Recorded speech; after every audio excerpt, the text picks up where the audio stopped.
બનાસકાંઠામાં ધોધમાર વરસાદથી પાલનપુરમાં જળબંબાકાર થઈ ગયું છે। સતત વરસતા વરસાદથી ચાણક્યપુરી વિસ્તાર જાણે કે બેટમાં ફેરવાયું છે। સ્થાનિકોના ઘરમાં પાણી ફરી વળ્યા છે। લડબી નદીના પાણી ગામો સુધી પહોંચ્યા છે। રહીશો ઘરની બહાર પણ નથી નીકળી શકતા તેવી પરિસ્થિતિ અહીંયા ઊભી થઈ છે। દ્રશ્યોમાં જોઈ શકાય છે કે ઢીચણસમા પાણી લોકોના ઘરમાં ભરાઈ ગયા છે અને પાણીમાં તરતો સાપ દેખાતા સ્થાનિકોમાં ભયનો માહોલ પણ ફેલાયો હતો।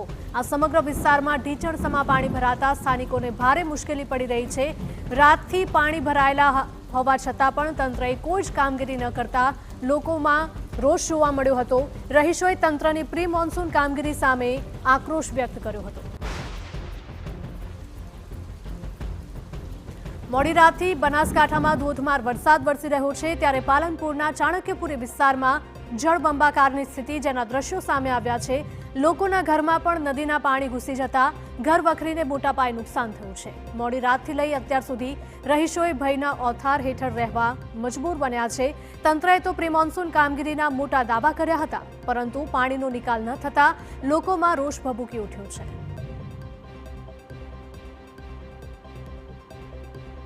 ફરી એકવાર પાલનપુરના જે નીચાણવાળા વિસ્તારો છે તે પાણી થયા છે, મુશ્કેલીમાં મુકાયા છે। ગત રાત્રે 5 ઇંચ જેટલો વરસાદ ખાબક્યો છે અને જેને લીધે આજે પાલનપુરની જે ચાણક્યપુરી સોસાયટી છે ત્યાં ઘૂંટણસમા પાણી ભરાયા છે। જે પ્રકારે લોકો છે એ આ લોકોના ઘરમાં પણ પાણી ઘૂસી ગયા છે। જ્યારે વરસાદ શરૂ થયો ત્યારે જે પ્રકારે આ લોકોએ છે એ ભયના ઓથાર હેઠળ જે પ્રકારે રાત પણ વિતાવી છે।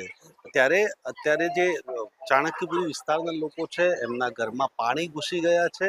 અહીંયા પાણી નિકાલની કોઈ વ્યવસ્થા નથી અને ફરી એકવાર આ લોકો મુશ્કેલીમાં મુકાયા છે। આ જે દ્રશ્યો બતાવીશ કે આ સમગ્ર જે ચાણક્યપુરી વિસ્તાર છે ત્યાં પાણી ભરાવાની સમસ્યા છે અને આ સમસ્યાની જે લોકો છે તે ભોગવી રહ્યા છે। ત્યારે જે પ્રકારે અહીંયા રાત્રે પણ પાણી ભરાયા હતા, જે સ્થાનિકો છે, બેન શું પરિસ્થિતિ થઈ હતી? રાતના 3 વાગે પાણી આવી ગયું। આ અમારા ઘર બધે પાણી બાડામાં બધા આટલા બધા ગરમ પાણી ભરાઈ ગયું। બરાબર, આગળ નિકાલ પાણીનો છે જ નહીં, એ તો પાણી નીકળતું નથી, એનો નિકાલ કરાવરાવો। ઓકે, તો આજે લોકો કહી રહ્યા છે કે જે પ્રકારે આ સ્થિતિ છે અને આ સ્થિતિનું નિર્માણ થયું છે ત્યારે અન્ય આ લોકો છે તેઓ પણ ઘૂંટણસમા પાણીમાં છે। જે પ્રકારે અહીંયા જે આ મહિલાઓ દેખાઈ રહી છે ચાણક્યપુરીની વાત કરીશું। બેન, કેવી પરિસ્થિતિ થઈ હતી? આખા ઘર ભરાઈ જાય બે સાહેબ, પાણી ના તમે દેખો ભલે આવીને અમારા છોકરા બોકરા બધા અંદર પાણી મેં બોલો વાસણ બીજા માં તારા ખાવાનું જમણ બી નહીં જમવાનું કશું નહીં બોલો જમવાનું બે कितना बनाए पानी में तरी है हमें बोलो छोकरा भी कितना राखी हमें कोई दाबा वाला तो घर नहीं हमारे पत्रा वाला घर है।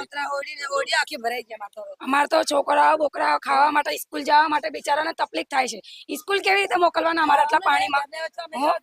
ખાવા માટે અમારે અંદર સગડીઓ બગડીઓ બધું તળે છે બોલો, હું કેવી રીતે જમવાનું બનાવવાનું અમારે?